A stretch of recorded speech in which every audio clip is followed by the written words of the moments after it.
आज मैं आपसे एक ऐसी कहानी सुनाना चाहता हूँ जो केवल एक साधारण घटना नहीं बल्कि जीवन का गहरा सत्य है। ये कहानी हमें बताती है कि धोखा केवल बाहर से नहीं बल्कि हमारे भीतर से भी आता है। कभी कभी हम सोचते हैं कि दुनिया हमें धोखा दे रही है, रिश्तेदार, मित्र, यहाँ तक कि हमारे अपने जीवन साथी भी हमें धोखा दे जाते हैं। हम इतने हताश हो जाते हैं कि जीने की उम्मीद तक छोड़ने लगते हैं। लेकिन क्या आपने कभी सोचा है कि हम खुद को भी तो धोखा देते हैं? आज की कहानी एक ऐसे व्यक्ति की है जो दुनिया से हारा हुआ था। उसने अपने जीवन में सब कुछ खो दिया था। रिश्तेदार, पत्नी, सबने उसे धोखा दिया। वह आत्महत्या करने के लिए एक पहाड़ की चोटी पर चला गया, पर उसकी मुलाकात एक बौद्ध भिक्षु से हुई। भिक्षु ने न केवल उसकी जान बचाई बल्कि उसे यह समझाया कि धोखा केवल दूसरों से ही नहीं मिलता, कभी कभी हम खुद को भी धोखा देते हैं। तो चलिए कहानी शुरू करते हैं। इससे पहले कि आप इस कहानी में खो जाएं, अभी इस चैनल को सब्सक्राइब कर लें और आप भी गौतम बुद्ध को दिल से मानते हैं तो कमेंट में नमो बुद्धाय जरूर लिखें। एक व्यक्ति जो अपने जीवन से बहुत परेशान था, वह व्यक्ति आत्महत्या करने के लिए पहाड़ की चोटी पर गया था और वह इतना ज्यादा परेशान था कि उसने चोटी पर चिल्लाकर कहा, ये दुनिया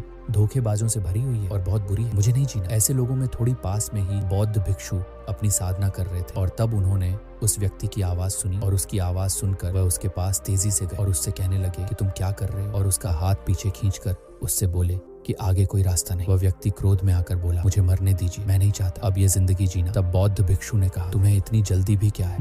मरना तो एक दिन सबको है, लेकिन तुम खुद क्यों इस पहाड़ी पर खुद को मार रहे? तब वह व्यक्ति बोला, ये दुनिया बिल्कुल भी रहने लायक नहीं है। इस मतलबी दुनिया ने बस मुझे अपने काम से ही निकाला और हर किसी ने मुझे बस धोखा ही दिया है। मेरे बड़े भाई ने मुझे धोखा दिया, मेरे रिश्तेदारों ने भी मुझे धोखा दिया। हद तो तब हो गई जब मेरी खुद की पत्नी, जिसके लिए मैंने दिन रात एक कर दिया, वह भी मुझे धोखा देकर एक व्यापारी के साथ भाग। क्या करूं मैं? मेरे पास तो अब मरने के अलावा कोई और रास्ता भी नहीं। तब बौद्ध भिक्षु ने कहा कि तुमको किसी ने धोखा दिया, लेकिन क्या तुमने किसी को धोखा नहीं दिया? तुम भरोसा करने लायक। वह व्यक्ति बोला, मैंने आज तक किसी के साथ भी धोखा नहीं किया, आप गांव में किसी से भी पूछ लो। बौद्ध भिक्षु ने कहा, मुझे किसी से पूछने की आवश्यकता ही नहीं, मैं तुम पर कैसे विश्वास करूं? ये तुम मुझे बताओ। तब वह व्यक्ति बोला, बताओ मैं ऐसा क्या करूं कि मैं आपको भरोसा दिला सकूं? तब बौद्ध भिक्षु कहा, तो तुम मेरे साथ मेरे आश्रम में 1 साल तक रहो, तब मुझे तुम पर भरोसा होगा। वह व्यक्ति भिक्षु के साथ उनके आश्रम में चला गया। उसे बौद्ध भिक्षु ने अगली सुबह बुलाया और कहा, आज तुम भिक्षा मांग कर ला, मुझे वैसे तुम पर भरोसा तो नहीं है, लेकिन तुम लेकर। वह व्यक्ति ने कभी भी भिक्षा नहीं मांगी। उसे बहुत ही अजीब लग रहा था, लेकिन उसे भिक्षु को गलत साबित करना था, इसलिए वह भिक्षा मांगता है और शाम को भिक्षु को भिक्षा दे देता है। भिक्षु कहता है कि तुम कुछ भरोसे करने लायक तो हो, तुमने मुझे गलत साबित कर दिया। थोड़ी देर बाद उस व्यक्ति को अपनी पास की कुटिया में गए जहाँ पर एक मटकी टंगी हुई। उस मटकी को देखकर बौद्ध भिक्षु ने कहा, देखो इस मटकी में जहर है, अगर किसी को चुपचाप दिया जाए तो किसी को पता भी नहीं चलेगा। तब वह व्यक्ति बोलता है कि आप मुझे क्यों बता रहे हो गुरुदेव? तब भिक्षु ने कहा, ताकि तुम गलती से ना पी लो। कुछ दिन बाद बौद्ध भिक्षु एक आश्रम में महार बैठे हुए थे। अचानक से वहां कुछ बदमाशों ने हमला कर दिया। डर के मारे सारे शिष्य भाग गए। बस उस व्यक्ति ने गुरु को बचाया और एक सुरक्षित जगह पर ले गए। जब सारे शिष्य वहां पर आए तो भिक्षु ने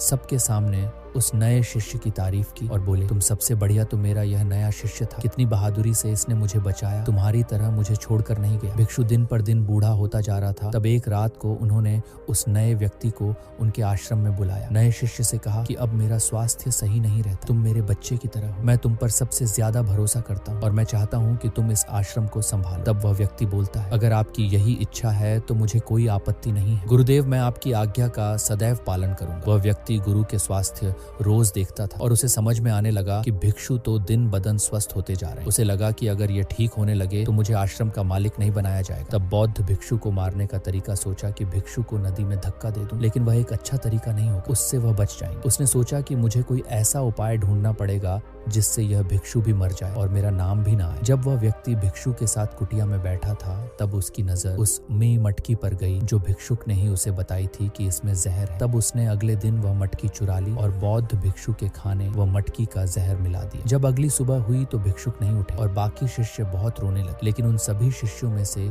सबसे पुराना शिष्य था। ये सब देख रहा था। तब उसने तुरंत अपनी कुटिया में से औषधि लाकर आया और भिक्षु को पिला दी, जिससे भिक्षु के ऊपर प्रहार वापस आ गए। सब खुश हो गए, लेकिन उस व्यक्ति के पैरों तले जमीन निकल गई। उसके बाद भिक्षु ने सभी शिष्यों को वापस अपने काम पर लगा दी और उस व्यक्ति को अकेले में बुलाया और बोला कि क्या तुम भरोसे करने के लायक हो? तब वह व्यक्ति बोलता है, मैंने आज तक किसी को भी धोखा नहीं दिया, लेकिन परंतु मुझे यह नहीं पता कि मुझसे कैसे हो। तब भिक्षु बोलते हैं कि मैंने तो कभी तुम पर भरोसा किया ही नहीं, मैं तो उस पर भरोसा करता हूँ जो मैं देखता हूँ। मैंने तुम्हारे अंदर लालच और स्वार्थ देखा था और तभी मैंने तुम पर भरोसा नहीं किया और तुमको यह लालच देकर आश्रम में रहने के लिए बुला लिया, क्योंकि कोई भी व्यक्ति 3 चीजों की वजह से धोखा खाता है। पहला स्वार्थ, दूसरा लालच और तीसरा ईर्ष्या। जो भी व्यक्ति इन 3 चीजों में रहेगा वह धोखा ही देगा। तुमने कभी नहीं सोचा कि तुमने किसी और को धोखा दिया है, लेकिन तुमने खुद को धोखा दिया है। तुम्हारे भाई ने तुम्हें दिया, तुम्हारे रिश्तेदारों तुम्हें धोखा दिया और तुम्हारी खुद की तुम्हें धोखा दिया। तो उनके साथ तुमने क्या क्या किया वह तुम याद करो। क्या तुम में ईर्ष्या नहीं थी या तुम में किसी के प्रति कोई दुर्भावना नहीं थी? जब तुम्हारे भाई ने तुमको धोखा दिया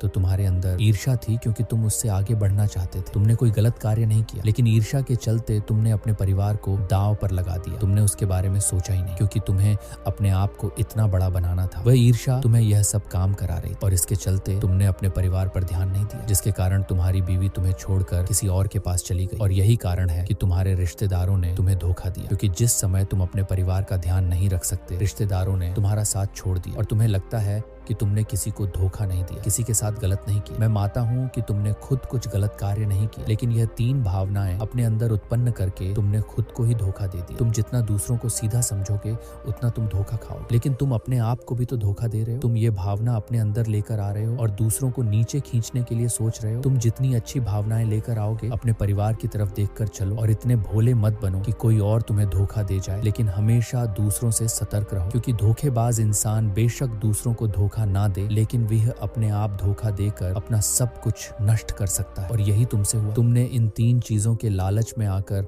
अपना सब कुछ बर्बाद कर लिया और आखिर में आकर तुम आत्महत्या करने चले। उस आत्महत्या करने के बाद भी तुम खुद को धोखा दे रहे थे, क्योंकि तुमने अपनी को तो छोड़ दिया, लेकिन अपने बच्चों के बारे में बिल्कुल नहीं सोचा। तुम उनके प्रति सोचते, तुमने सबके प्रति एक दुर्भावना पैदा कर ली कि सब धोखेबाज होते हैं। तुम्हें अपना कर्म करना चाहिए और अच्छे रास्ते पर चलकर करना चाहिए। मैं हूँ इस दुनिया में बहुत सारे लोग हैं जो आपके सीधेपन का फायदा उठाकर आपको धोखा देते, लेकिन उनसे हमेशा सतर्क रखिए। जिस तरीके से मैं तुम्हारी चालाकी, तुम्हारे लालच और तुम्हारे स्वार्थ को पहचान गया, उस तरीके से तुम्हें भी अपने जीवन में सतर्क रहना पड़ेगा, ताकि तुम खुद कुछ गलत ना करके दूसरों की इस भावनाओं पहचान कर अपने आप को बचा सको। अगर तुम इस सब भावनाओं को अपने अंदर खुद लेकर आओगे तो तुम खुद इसमें फंस जाओगे। अपने आप को इनसे बचाना सीखो, दूसरों की भावनाओं को समझना सीखो। जब तुम ये कदम उठा लोगे तो कोई भी इस पृथ्वी पर तुम्हें धोखा नहीं दे पाएगा। इस कहानी से हमें जीवन तीन बेहद महत्वपूर्ण और गहरी सीख मिलती, जो हमें खुद को और दुनिया को समझने में मदद करती। आइए इन सीखों को हम दिल से महसूस करें। कहानी में दिखाया गया है कि व्यक्ति पूरी दुनिया को धोखेबाज मानता था, उसका भाई, उसके रिश्तेदार, उसकी पत्नी। लेकिन जब बौद्ध भिक्षु ने उसे आईना दिखाया, तब उसे समझ में आया कि असली धोखा कहीं बाहर से नहीं बल्कि भीतर से आ रहा था। हम अक्सर अपनी असफलताओं का दोष दूसरों पर मढ़ते हैं, लेकिन सच्चाई ये है कि हम खुद अपने मन की भावनाओं जैसे ईर्ष्या, लालच और स्वार्थ से खुद को धोखा देते हैं। जब हम अपनी आंतरिक कमजोरियों को पहचानेंगे और उन पर काम करेंगे, तभी हम असली सुकून पा सकेंगे। भिक्षु ने उस व्यक्ति को यह सिखाया कि इस दुनिया में बेशक लोग आपके सीधेपन का फायदा उठाने की कोशिश करें, लेकिन असली जीत इस बात में है कि आप दूसरों की नीयत को पहचानने के साथ साथ अपनी भावनाओं पर भी नियंत्रण रखें। जीवन में सतर्कता और आत्म जागरूकता से ही आप दूसरों की चालबाजियां से बच सकते हैं। केवल बाहरी दुनिया को दोष देना सही नहीं, अपनी जिम्मेदारी को समझकर हम खुद को मजबूत बना सकते हैं और धोखे से बच सकते हैं। इस कहानी की सबसे बड़ी सीख ये है कि लालच, ईर्ष्या और स्वार्थ ऐसी भावनाएं हैं जो हमें सबसे ज्यादा नुकसान पहुंचाती हैं। जब व्यक्ति ने भिक्षु के आश्रम का लालच किया, तब उसने खुद को धोखा दिया और अपने पतन की ओर बढ़ा। यह भावनाएं हमें कमजोर करती हैं और हमें अपने मूल्यों से दूर ले जाती हैं। हमें अपने जीवन में इन भावनाओं से सावधान रहना चाहिए, क्योंकि यह हमें हमारे उद्देश्य से भटका सकती है और हमें खुद का सबसे बड़ा दुश्मन बना सकती है। तो दोस्तों, उम्मीद करता हूँ कि आप लोगों को ये कहानी अच्छी लगी हो। एक प्यारा सा लाइक कर देना और कमेंट कर बताना कि कहानी कैसी लगी और चैनल को सब्सक्राइब करना। नमो बुद्धाय। धन्यवाद।